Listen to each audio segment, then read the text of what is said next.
Hi, I'm Lou Green. Welcome to America's Crossroads.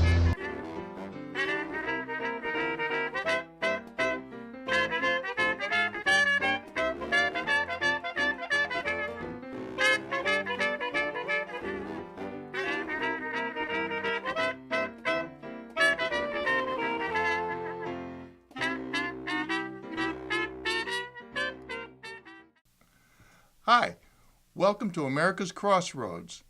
Tonight, we have a real treat for you. We're going to Brooklyn, New York, and you're going to meet Vince Giordano, the Grammy Award-winning band leader who plays music of the 1920s and 30s. You'll see how he does it and why. And then I on Tampa Bay once again with Sharon Calvert, and then we're going to meet the folks from the ALS Florida chapter who do a lot of good work and raise good money for this dreaded disease. So first, let's take a little trip to Brooklyn.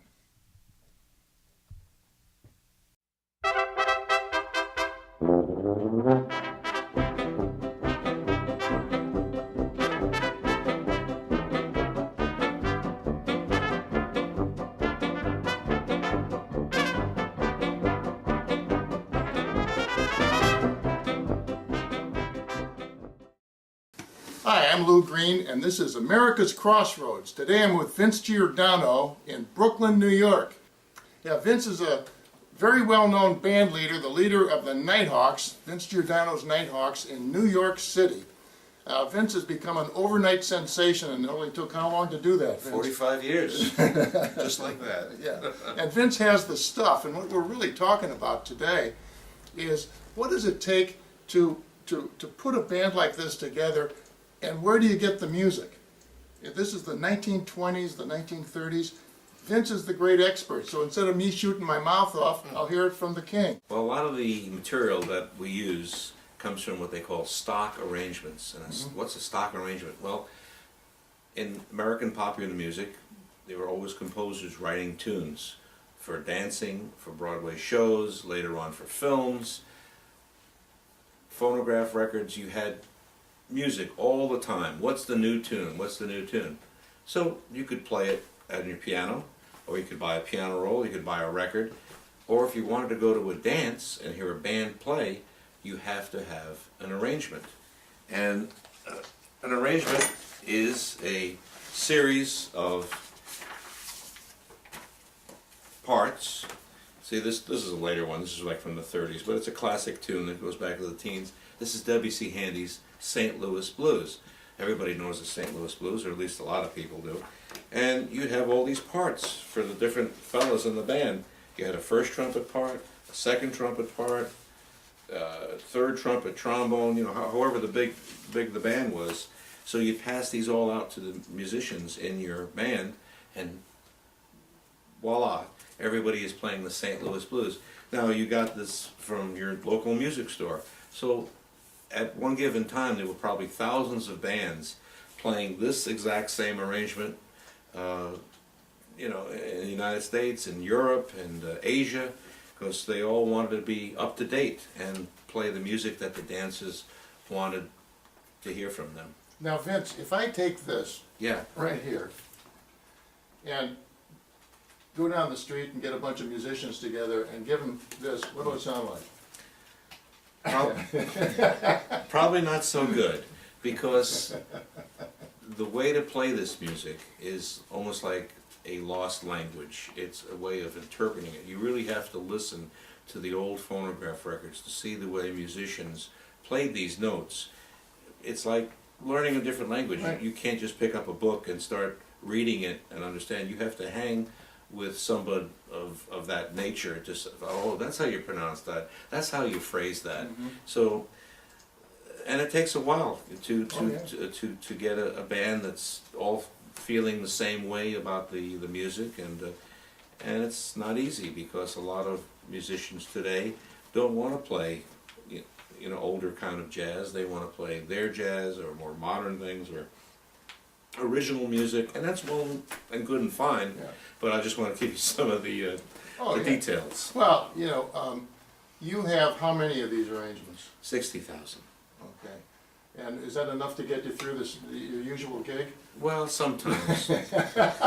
Believe it or not, people still ask for things that I've never even heard of. I mean, they think I have every piece of music that was ever written, and that's not true.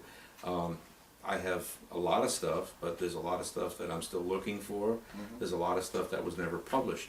Certain bands within the orchestra themselves, they had very talented musicians, and they would write tunes, these little jazz tunes, and the stuff wasn't published. So wherever that went, I don't know. Well, Vince, some of these guys were prolific arrangers in this era. Yeah. You remember who some of the good ones might have been? Oh, sure.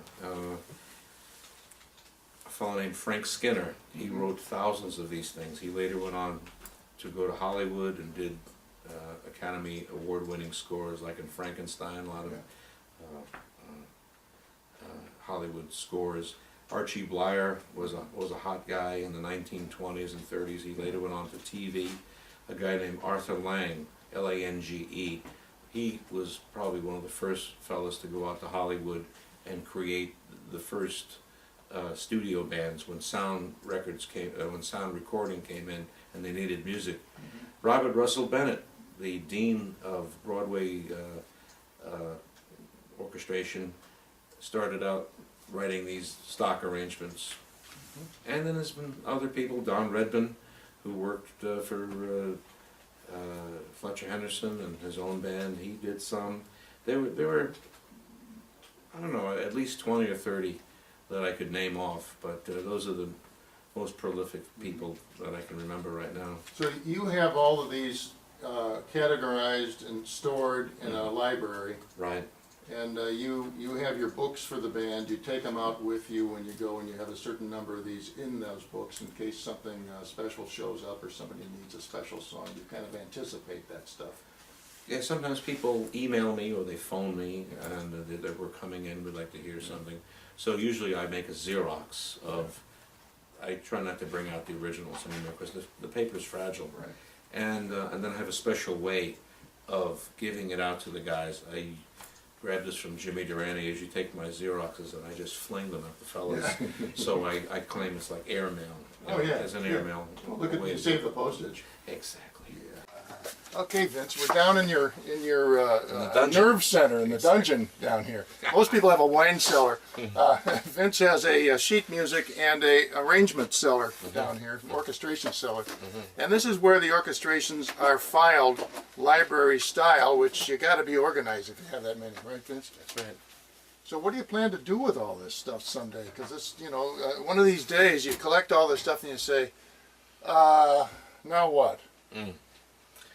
Well, I've been making phone calls and emails to different organizations around the country and haven't been too successful in finding a home for when I go to that big bandstand in the sky. Well, maybe somebody will find you. There's got to be somebody interested in this era of American music which took the entire world by storm. They were playing this stuff in the Soviet Union, they were playing this stuff in China, they were playing this stuff, and you find records occasionally of this. It's amazing. Yeah, this jazz music and pop music, it went all over the world, and all of a sudden these countries that had no idea of other kinds of music outside of what they played, they adopted it and it became part of their dance and fun scene. But because you put all this stuff together, now people come to you as the go-to guy for the 20s and 30s for the music. Yeah. And you do Boardwalk Empire. Yes. You did, what, The Aviator? Aviator, we did some at Cotton Club. Yeah. I helped Dick Hyman with a bunch of things on some of the Woody Allen films, and supplied some arrangements there, and even did a film with Madonna, which I don't advise watching. You need at least 6 or 8 cups of coffee to get you through it. But it's been a great experience, and of course played a lot of parties and galas and nightclubs. So it's been a good run. Well, you did the work on your hands and knees in barns and wet basement and fighting off rats. Oh yeah. And the whole thing. I mean, you've. I cleaned out 3 theaters. I was in a theater in St. Louis for almost 3 weeks. This is the old Ambassador Theater. They were going to tear it down, and grabbing as much as I can. I was covered with soot and dirt. I mean, I look like a homeless person from New York, you know. And then I've gone through a lot of basements and attics and garages, and it's been a real it's exploration, you know. And this is the treasure. Well, thanks for the journey, Vince. You got it, Lou. It's America's Crossroads comes to Brooklyn. Thank you. Wonderful. Thank Great. you.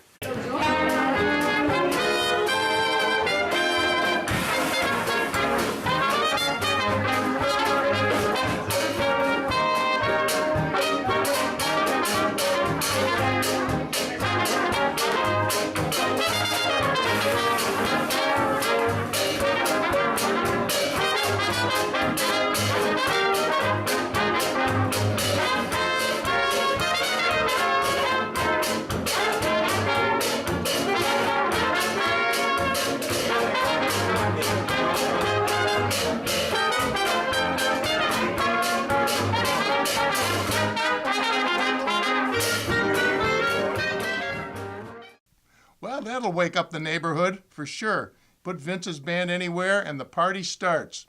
Now, off to Ion, Tampa Bay. A little bit of a switch from Brooklyn, but hey, we're in Florida. Hi, I'm Sharon Calvert, and this is Ion, Tampa Bay. I'm here with Lou Green today, and we're going to talk a little bit about what's just happened here in Hillsborough County with our Transportation Policy Leadership Group. Tell me about that, because every time I see you, Sharon, there's always something new popping out of the woodwork here. Well, that's true. It's a very dynamic issue right now, and actually, I think it took a startling leap forward this week at the latest meeting of the Hillsborough County Policy Leadership Group, and that was Tuesday, and that's where they informed the members, which includes again our county commissioners and the three mayors of Temple Terrace, Tampa, and Plant City, that we're going to hand out almost $900,000, which equates to about 14% of our entire road budget for fiscal year 2015, to Parsons Brinckerhoff, which is a large global engineering firm, to move forward and do some technical analysis, but also do the public outreach on, and basically come back and have written our Hillsborough County Transportation Plan. So for $900,000, what do the taxpayers actually get out of this? Well, that's not to be as much as seen. Parsons Brinckerhoff. Well, that's true, because there does tend to be a circle of money, and in fact, and they're a little bit behind on the timeline here because we're actually towards the end of October. Mm-hmm. But we see that when there's public engagement here, we'll blow this up and put it on the screen. That Parsons Brinckerhoff is going to be doing, they're going to come back with a plan by April of next year. And then guess what happens then? Well, the rumor is that there could be some type of referendum. I mean, we don't know. That's not a sealed deal yet. But if there is, because this kind of says that something's going to happen, because why would you need a private sector advocacy? So that's sort of what happens is Parsons can write the plan, come up with what it is, and then they get to contribute, just like they did with Greenlight Pinellas and over with the Greenlight Pinellas issue in Pinellas County. They can contribute tens of thousands of dollars towards the cause that they created. So they're getting the money. They take some of that money, then contribute it back. Sort of like what it is, right? Yeah. I mean, $900,000 is a lot of money. Mm-hmm. And personally, they had talked about public outreach. And I think at one time they were talking about something about along the lines of $200,000 to $500,000. Of course, there is some technical analysis that's being done here, which is more the engineering side of the work that Parsons is doing, but it's almost $1 million. And what's really interesting too is that, you know, we keep being told we don't have a dime to spare in our budget. However, magically $500,000 was plugged into the fiscal year 2015 budget for transportation planning. So that $500,000 is going to be handed off. So is this to money? Parsons. They're already spending the money on the that they are going to get before. It could be, but the other piece of that Brother. is that there's only $500,000 Yeah. in the budget. There's another Yeah. $400,000 that the county or somebody has to come up with if the municipalities are going to contribute, or whether, I don't think Hart really has that kind of money to contribute, the transit agency. But I think they're going to go knock on the door of the MPO, because interestingly and conveniently last week, our MPO got handed a $600,000 grant from FDOT, and I believe that they normally get this kind of money, or at least some of this kind of money, to do their long-range transportation plan. And that's a federally mandated document that has to be updated, and I believe this has to be done, I think, before the end of November. So that piece of work has to be done, but they now have this $600,000 bucket of money the MPO just was given, but I think the county is going to come and be knocking on the door and saying, hey, can you give me $400K of that? Oh, good. So they giveth and they taketh away, and it's nice. Well, we do have to watch this, and we know that there's issues, but, Parsons Brinkerhoff, they were responsible for the big dig, so we know that they have a history of huge cost overruns, as well as in Charlotte.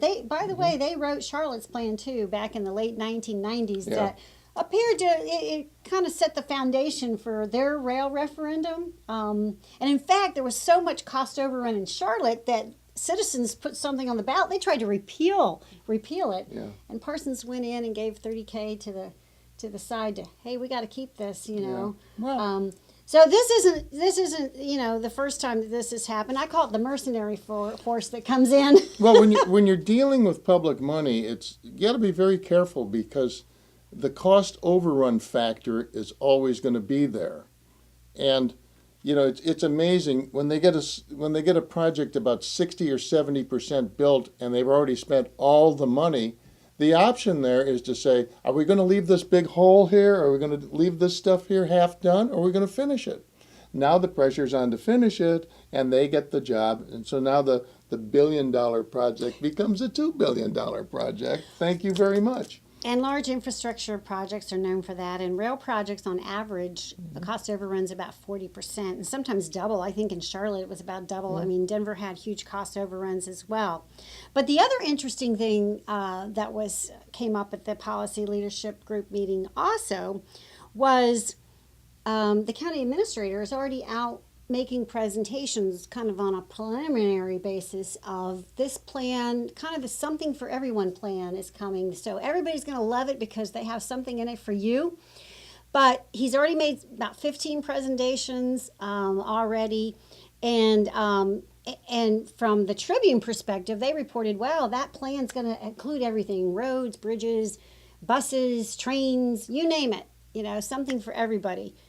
But then the Tampa Bay Times picked up a different story from the same meeting, which also was said about any type of referendum, that a referendum may not even include any specifics on what some fixed guideway may be. So it could be different types of rail, or it could be a fixed guideway BRT. But all those different modes, and they are different. The cost structures are very different. Some are much more expensive, and the purpose that they're implemented for are different.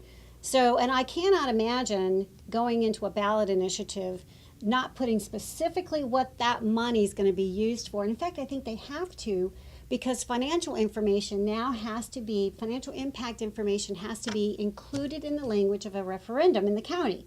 So if you're going to put cost information in there, I mean, it just kind of leads you to say that you have to have what that tax would be paying for. Well, they also write those things so that nobody can understand them anyway. Well, we'll help with that if that happens. But I think that the point that needs to be to bear in mind is we certainly don't want the situation of you have to pass the referendum and then find out what's in it. Yeah, and you can read the report on on Tampa Bay, and this chart is posted on this report and also on on Tampa Bay. Well, I'm Sharon Calvert. That's on Tampa Bay. I'm here with Lou Green, and stay tuned because there'll be more to come on this issue. It's always exciting when Sharon's in the house.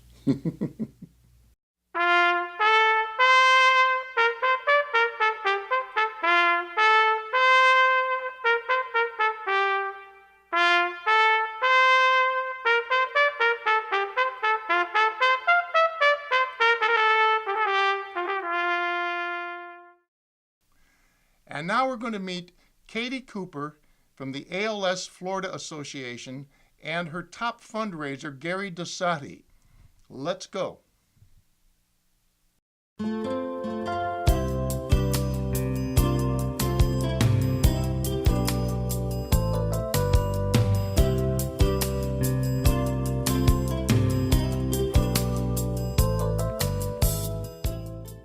Hi, today I'm with Katie Cooper from the Florida chapter of the ALS Association and Gary Dassatti, who is the fundraiser extraordinaire. So tell me what you do. Wonderful. We're with the ALS Association Florida chapter, and we are having fundraising events to raise awareness and much needed funds to support our patients living with ALS here in the state of Florida. And Gary's one of our top fundraisers. I met Doug McGinnis from Cheval about 4 years ago. Matter of fact, Lou, you bought the house that they originally had in Cheval. And I wanted to do something in retirement to volunteer, and this seemed like the best thing I could do, and it's become a passion for me. I do whatever the chapter needs me to do, from loading trucks, loading and unloading trucks before and after the walks and the rides, and go to Washington for their advocacy conference and raise a little money on the side. So it's a full-time job. Pretty much. That's people say I'm the busiest retired person they know. Well, it's good to do that, 'cause some people come down here retired to do nothing, and that doesn't help much. But as long as you're doing what you're doing, you're making a difference, and that's a good thing. So I'm trying to do. Yeah. Have they made progress with ALS? You know, right now we're looking to identify treatment options that will help prolong the quality of life of our patients. Yeah. So that's the direction that we're moving in. But to date, we have no known treatment and no known cure. So which is why the work that we're doing here on a local level and the fundraising capacity is so important. Well, that's what makes ALS so tough, because it's so hard to pinpoint and diagnose, because every patient's situation is a little bit different. Absolutely, Yeah. absolutely. And we need to identify those genetic markers so we can make those breakthroughs that will help us help And patients. well, Doug McGinnis is a rather unusual case in the fact that he's done so well for so long, Yes. and even made trips to China to do some experimental activity over there. And It seems like that the trips that he did make, I guess 5 trips, and 4 times he got stem cell treatments and lumbar punctures, and it had to have helped him because it's been over 10 years, which is outside the bar of the typical 2 to 5 years. And he struggles, but he hangs in there. He's a trooper, and he's a wonderful man. And it's hopefully with the stem cell trials that are going on in this country and different drug trials, hopefully soon we'll have something that will be there for treatments for the patients that might either slow or stop the progression, which will be tremendous.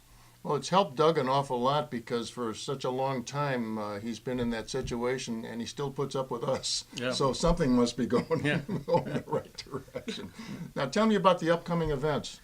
Well, I've got this will be right after a fashion show that we're having to raise funds, but we have our annual Ride to Defeat ALS that's going to be at Indian Rocks Beach out of the Holiday Inn over there on Saturday, November 8th. And if you see this, please call me at 413-530-6523. Go to the chapter website at www.alsafl.org and find a way to sign up and come and ride. If you want to just come and cheer on the riders, or get involved with fundraising, or we still need some volunteers. So What time does it start? it'll start, it's staged 3 different rides that I think start at 8 in the morning. Is that correct? Correct. So we have a 62-mile metric century ride. We have a 25-mile, and we also have a 1-mile family fun ride that's appropriate for kids and families. Sure. People can do it on their scooters, their bikes, or they can even walk that mile if they just want to come out and participate. And your office is in Brandon, right? Yes, out in Tampa, okay. close to Brandon. Yeah. But you can also visit the RIDE website, which is www.ridetodefeatals.org for more information about how people can participate. Well, as you're talking, we'll see that scroll across the screen. Wonderful. Magic. It's magic. I love it. Anything else coming up in the future? Next year we'll have our annual Walks to Defeat ALS that'll be throughout the state. And there's 7 walks throughout the state in the spring. and I believe they're March through April. Yes, they actually begin the last weekend in February, and our date for the greater Tampa Bay area is March 14th. Was the Ice Bucket Challenge a big success? It was a huge success, most importantly from an awareness standpoint. Well, the interesting thing about that is the dumbest thing I ever saw, and it worked. Yeah. It did. Yeah. Now, some amazing. kid thought of that, I guess, didn't he? As a student or Yeah, it something? was a fellow who is 29 years old, I believe now. He was diagnosed when he was 27, Pete Frates. He went to Boston College, and okay. he and his buddies decided to do it, and it just morphed from there and went viral. Yeah. Totally viral, and it was amazing. Last count, I think there was over $115 million that went to National ALS, and they're working on, working to get advanced and additional research to go with it from those funds and see if we can help stop this thing. Well, interesting when all of a sudden you have a big influx of money like that. You end up with the people saying, "Now what?" Yep. You know, it's kind of an interesting dilemma and a good one. It is, and it's Yeah. business as usual. You know, we're sure. still going to be dedicating the same percentage of dollars to our advocacy programs, our research programs, Yeah. patient care, and just making sure that we can increase the quality of our patients' lives. Well, you're doing a great job. Thank you. Yeah. And the monies that we raise here in Florida stay here. The majority of it stays here for helping to treat our patients and help them with their lifestyle here. So if people can go to our local website and continue to support us, and whether it can be volunteering or supporting us with funds, it's needed, and it helps people like Dougie. Yeah. Does the money go to research grants locally here in the Florida area? There is, we have 4, I believe, ALS clinics here in Florida. Jacksonville, the Mayo Clinic, University of Miami, right here at USF. We have a great clinic, and there's one other, I can't remember where that one is, but there's one more, and there is research being done at all those facilities. Great. Well, if anybody wants to get involved, the information is right here, and get involved. You can contact Katie, or you can contact Gary, or you can just go to the website and jump in and join the fray, and let's beat this thing. Yes. Absolutely. Thanks you. for coming in. Thanks for having you, us. Gary. Yes. Thank Katie? you for having us. Yeah, We thank you. appreciate your support. Good, thank you. So, well, good luck. Thanks. Thank you.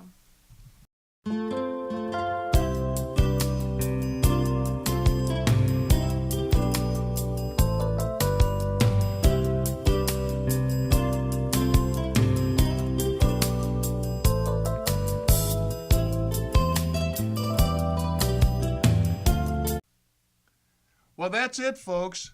We hope you enjoyed the show, and we hope to see you again next week on America's Crossroads. In the meantime, I'm going to hit the road one more time. Bye-bye.